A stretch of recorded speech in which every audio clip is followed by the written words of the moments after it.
Penobscot Island Air is a modern day service that's incredibly practical, but it's reminiscent of a generation, maybe two generations ago, that isn't really existent anywhere outside of Alaska. There's a big reliance on the air service, and Kevin bends over backwards for a lot of these people that actually, he's put his house on the line to run this thing, and his whole life. The first day I showed up here, not to work, but maybe basically kind of get an orientation flight, just to see if this is something I might want to do. I mean, it totally blew my mind. Going to an island, off the coast, and then landing on a runway, that's not paved, and that's much narrower than any airport that I've ever been to, and also the distance. It's just totally different, totally interesting, and also intimidating for me.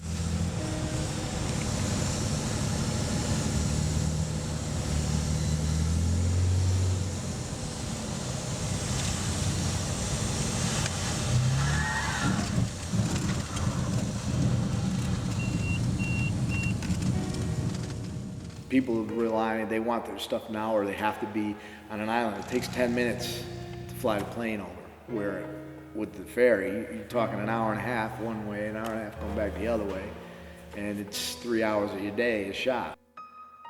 My name is Kevin Waters, and I own and director of ops of Penobscot Island Air.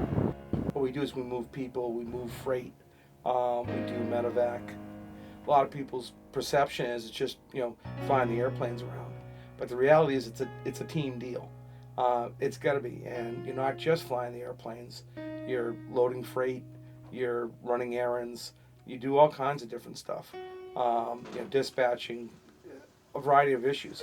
So, folks that would like to kind of do this type of mission, a lot of people apply, but it's not really for everybody because there is risky flying. We do work hard. It's not unusual at all to do a 12, 13-hour day routinely.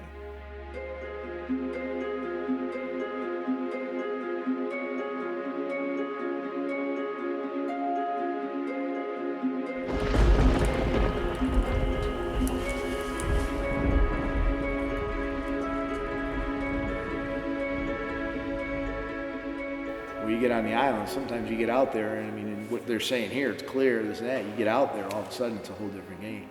So you got to be able to adapt to that, and still get the job done, still maintain a level of safety at the same time you're doing it. There's no instrument approaches or anything to any of these offshore islands. So, at night, which we fly, not commercial, but we do law enforcement and medevac flights. If the visibility is reduced a little bit, it's a little bit challenging. The wind's there. Even in the summertime, it can be inky black, over there. If it's not safe, we're not doing it. But it is challenging. The greatest parts of the job is basically to say that I'm the mailman. And, it's an interesting way to describe your job.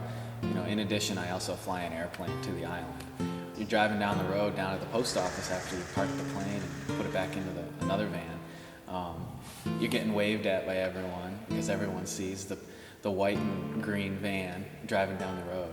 And, you get to meet the person at the post office, and, it's a very relaxed way of life out there on the island. So it's just a totally different environment. And it's kind of cool to you living on the mainland and then jumping into an airplane, doing your job, and all of a sudden, you kind of go back in time just a little bit. These islanders do become family. You develop relationships. I've got, kids now that was running around as little rugrats, in the airplanes. A lot of these kids have a lot of time flying back and forth over the years that are now young adults, starting their own families. Kind of weird. But that's why, it's the goods, the bads, it's the weddings, it's the funerals, it's the trials and tribulations that come along with things. It's becoming more difficult to find kids that want to do this type of flying. It's work, it's setting an alarm clock, it's being here at 6 o'clock, you're humping freight, you're flying some trips, you get your tail kicked if the wind's blowing. It's all of that. but that's real aviation. It's not computers, it's the way it is. But in certain parts of the world where aviation is in a different scene getting on, a lot of this type of operation is going. Here in the United States, it's and also, Canada for that matter, it's becoming more of a challenge to be able to be economically viable. And also, finding staff that want to do it, that have the skills to do it. And, frankly, I'm getting older. The other guys, here are getting older. And bringing some guys on is a big deal. And I'm fortunate having a couple kids that are into it. Not that you're the only, show in town, or, there's boats, there's other options. But people have supported us, and I feel it's the right way to support them. Really privileged for the crews and for the folks we have, because they're very loyal people and I would do anything for them. And I think that goes the other way around too.